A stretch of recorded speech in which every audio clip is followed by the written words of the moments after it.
Higiye kiragera raza ararapa yigira mu gikirisa kwa Aburahamu. Yesu ananipenda tena ananijali, upendo wake wote wanizunguka. Shikilia pindo lake na uite jina lake, yeye ni mwenye huruma, atakuokoa. Tujane Kwa umujanye ni Yesu, wewe ngurikira tujane kwa umujanye ni Yesu. Tarisisi Hope Ministry TV ni umuryango washinzwe ugamije gufasha abakene, imfubyi n'abapfakazi batagira kirengera, abana baba mwibarabara, abasangwa butaka, abarwariye mu bitaro ndetse n'imfungwa. Nawe nimba hari umusanzu wifuza gutanga, duhamagare cyangwa utwandikire kuri izo nimero ziri kuri screen.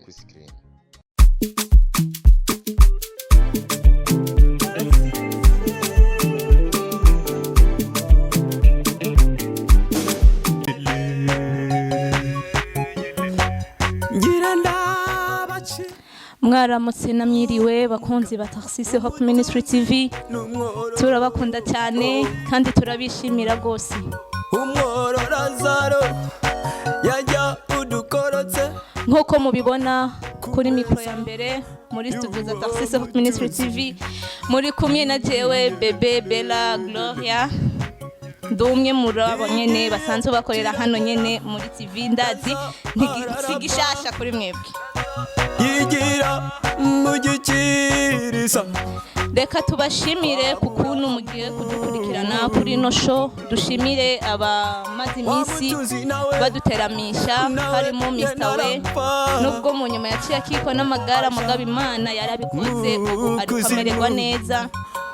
Reka dushimire na Maîtresse Kaboro hari yanye aho mumubona, nawe nyene tumushimire kuko amaze iminsi abyifatamo neza. uyu mana umutima ugufasha. Uyu munsi muri show ya 59 ni jewe nyene Bella Gloria muza guteramana. Ndabasaba yuko mutaza kudutera ibyisho ribi, ahubwo muze kudukirikirana neza kandi turaza kubyishimira. Ariko kandi nkuko mubibona ntago nza kuba ndi jenyene, nza gutamba nirorera, nza kuba ndi kumwe na za nkumi b'abakobwa nkuko mubabona. Reka mpere inonye ibubamfu bwanje nakire Maîtresse Kabor kugira ashobore kubaramutsa. Karibu. Anonyerereze ndabaramukije amahoro y'Imana aho bari hose. aho ndiko Murakoze cyane. Reka twakire na Safi nawe ashobore kuramutsa abakunzi bacu. Ndabaramukije mu izina rya Yesu Kristo, ndabakunda cyane kandi cyane rwose. yamariwe imibabaro. Reka turamutse na Aline Hariyanye ashobore kubaramutsa. Karibu waramutse abakunzi ba Tarisisi Hope Ministry TV. None nawe Parfait, papa parfait. Uramutse ugufasha. imenyereye misakura rwatwagira umutima twagufasha kuyoha cyane kurusha ya Maîtresse Kaboro. Bera ndakwizeye ushyiremo na cya cyongereza cyawe. Yego ndabaramukije musoma ko muradukurikira nawe nandika kandi nyene Parfait batira byose mwarahitagiye.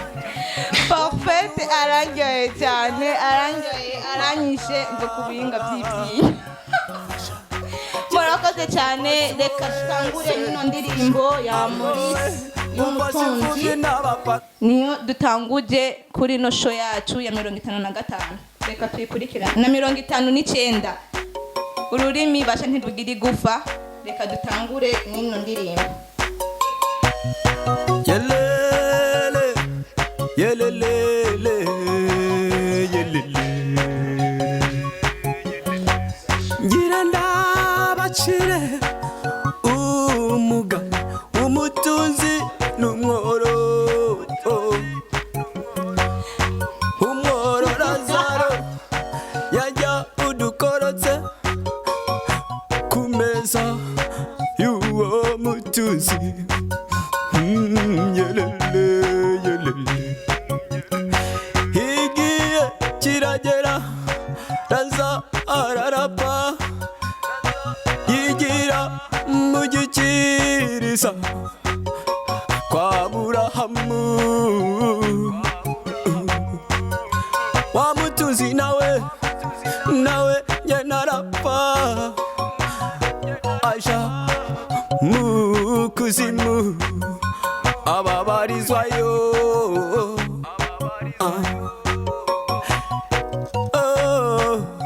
uyu mana umutima ugufasha wa mutunzi aseserezwayo arabye hejuru abona Lazaro mu gikiriza kwa Aburahamu atangira kumwambira ati Aburahamu bwira Lazaro akoze isonga ry'urutoki rwiwe mu mazi anonyerereze kuko aho ndiko ndaseserezwa umutima ugufasha Aburahamu aramwishura atuyu yamariwe imibabaro mana yiwe mana kwisi nabari unezerewe none nawe nuseserezwe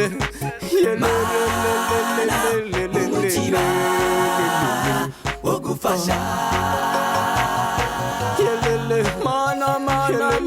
mana umutima ugufasha kwisi hariho abatunzi benshi bagaya boro muri show yacu ya 59 twatanguranye n'ino ndirimbo ya Maurice Osimana umutima wo gufasha abandi niryo sengesho muri uno mwanya abo muri Tarsis Hope Ministry TV turiko turasenga sinzi yuko ndibashije umutima wo gufasha abantu hari uwo ari muri twese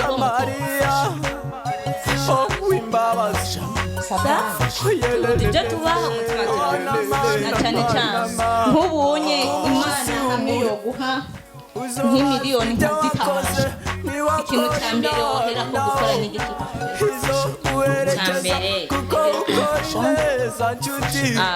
cya mbere sinokwibeshera izo miliyoni 5 kumbure ndashobora kuba ndazifise hari imipango myinshi nateguriye projet iki muga ndashobora gushinga projet yayo mahera mugunda ntuye kibazo ati nyabo narabufashe ndakeneye iki nkamuha umutima wo gufasha uri muri jewe cyangwa yagize nk'ugira imanza ashobora kuvuga ati nerera nkamuterera muri byo nyene Imana yandose ugasanga ndamuhaye nuko bigenda biraba Maîtresse Kabor nawe nk'ubimana nyene gutaye ahantu bataye nk'imiliyoni nka 10 muri uno mwanya wowe wumva ikintu wotangurira ko gukora ari iki urakoze cyane ikintu cya mbere je nohera ko apana bimeze kwiremesha n'ibintu banza kugura placera kwanza hanyuma maze kugura placera nkaca nubaka inzu maze kubaka inzu rero nkaza ndahindara abantu abagowe yavuze 10 miliyoni safi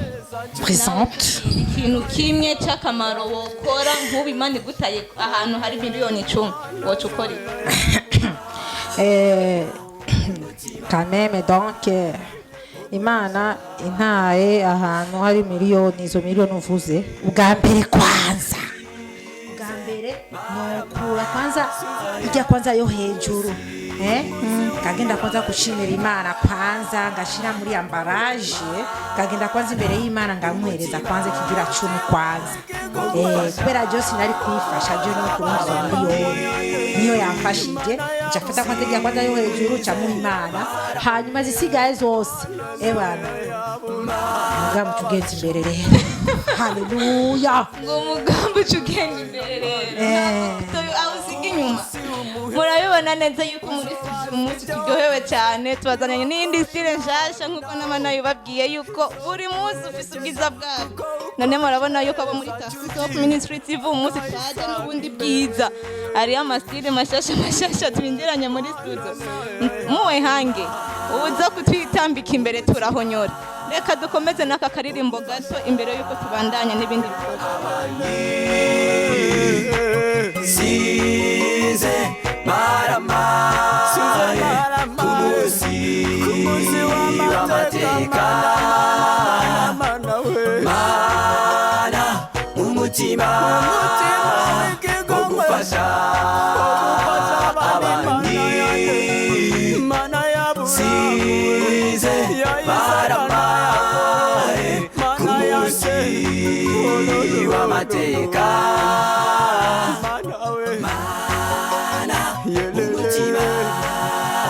twazanye indirimbo ziva muri East Africa mu Burundi n'ahandi henshi tugiye mu gihugu cy'u Rwanda aho dusanga abantu baririmbi ba Healing Worship Team baririmbira ati shikilia pindo twagiye na kano karirimbo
Nina wimbo mpya moyoni wa kukusifu na kukuabudu.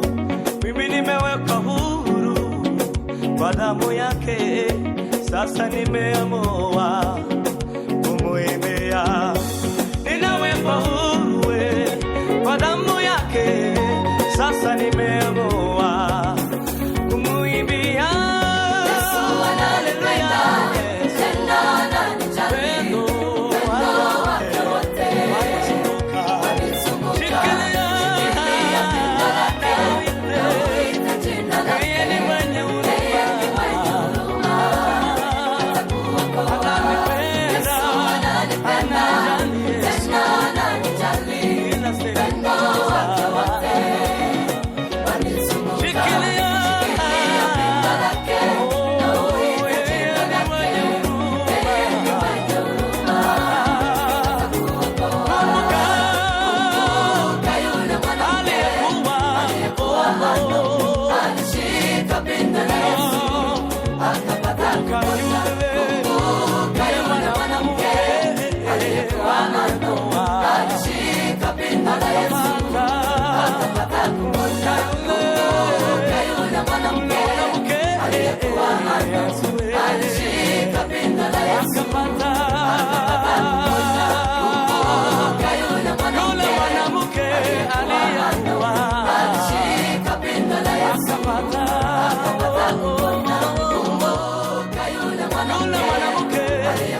yambanye ndende aho njya simbabone neza umwijima wambanye mwinshi ndasitara gakomereka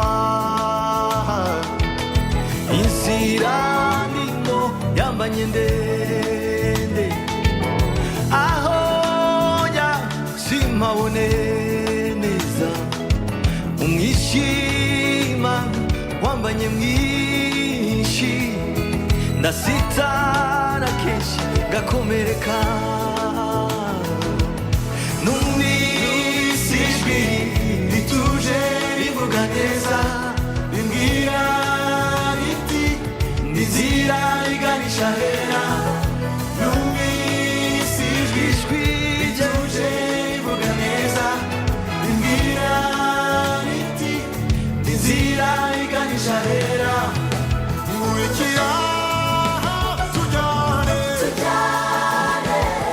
kuko aho nkujyanye ni heza wowe nkurikira tujyane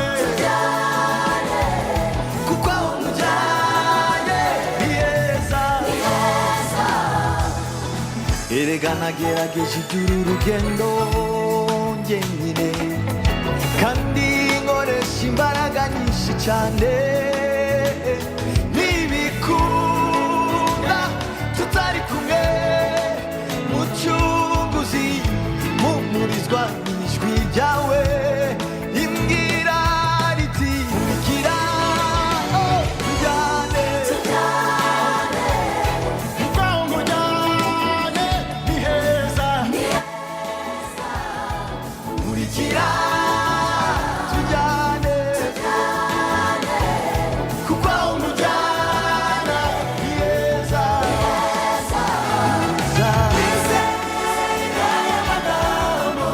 tuvuganye wikorera umusaraba umurikire wiseka y'amagambo tuvuganye wikorera umusaraba umurikire kwa mujyana ni heza ahera nasezeranye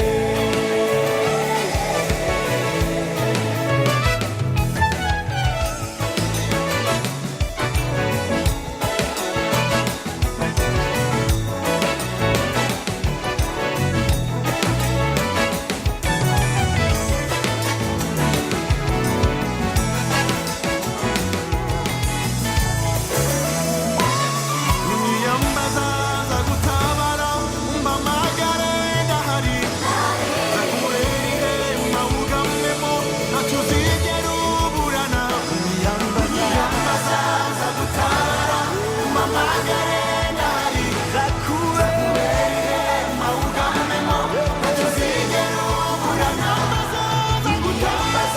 za gutabara mbamagare ndahari zakurere mawugamemo ntacyo uzigera uburana wowe nkurikira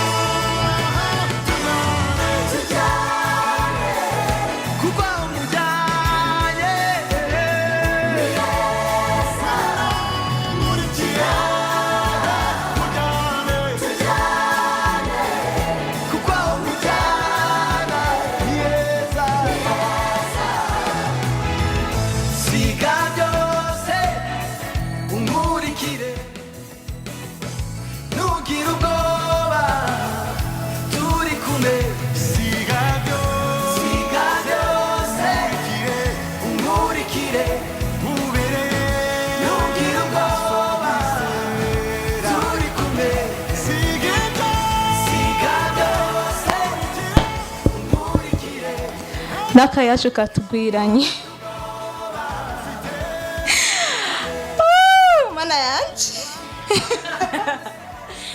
muri studio za Tarsis of Ministry TV nukuri basha nta byinshi numva navuga reka mbaze Aline iyi ndirimbo wayumvishije bivuga ati nkurikira tujyane mbega nawe wakurikiye inde uri gukora iki kugira muri make tubwire uwo wakurikiye ninde? nakurikiye Yesu Yesu kugira habiki kugira nzana heza aheza ni heza mw'ijuru yanje none uri ku mw'ijuru yari none uri gukora iki kugira ubwo bwami bwayo uzubujemo? ndi muri Open Ministry kwitambira no kwitazira Kapor Kapor kumvise indirimbo ya Misigaro uti nkurikira tujyane nawe ninde wakurikiye? nakuriye umwami w'abami niwe nakurikiye Umwami w'abami ninde? ni Yesu Kristo Yesu Kristo ari he? ari mw'ijuru ari Mw'ijuru ni mw'ijuru ni iwabo w'abadapfa ni hehe none? hariya Hariya hehe? kwa data wa twese umwe yakurema akagukura mu rubuto akaguha amaraso akaguha amaboko akaguha amaguru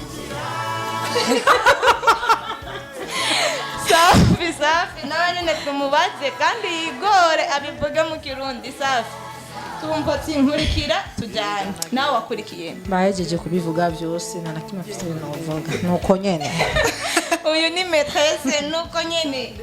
Iyi niyo ndirimbo tugomba dusozerere ko nino show yacu ya 59. Reka tuyifiringe gato hama ibikurikira tuca tubibabwira. siga byose unkurikire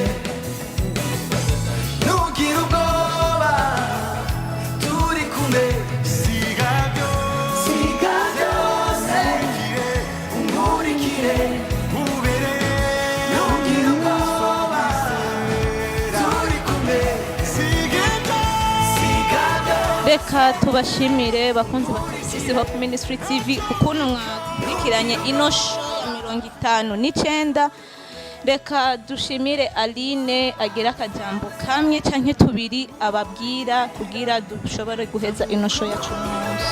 ndabashimiye mwese bakunzi ba Taxis Hope Ministry kuntu mubasha mudahengeshana kudukeza no kutuba hafi mu kuturorera. Imana ibayezagire amatora basezeye muri iyi show ya 59 uhora hazabane namwe nakoze. Parfait, gira akajambo nawe ushobora gushikiriza abakunzi ba Taxis Hope Ministry TV. turabashimiye mwese muriko muradukurikirana abakunzi ba Taxis Hope Ministry TV mushikara mudukurikirana turabakunda cyane. Safi maîtresse Mbambura.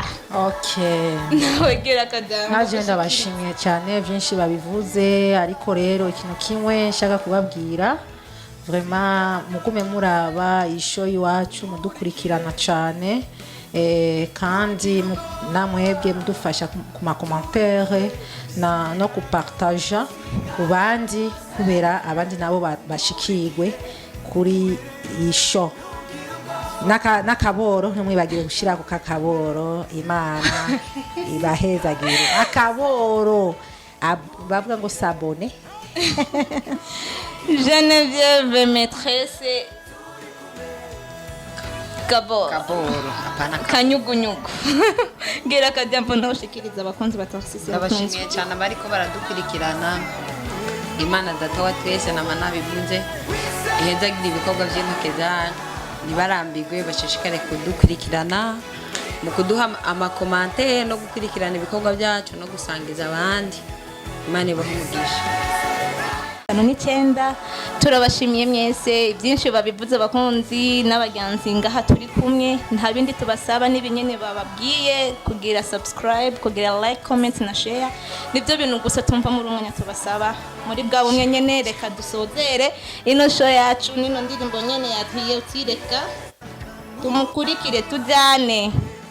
Bye bye. Ciao.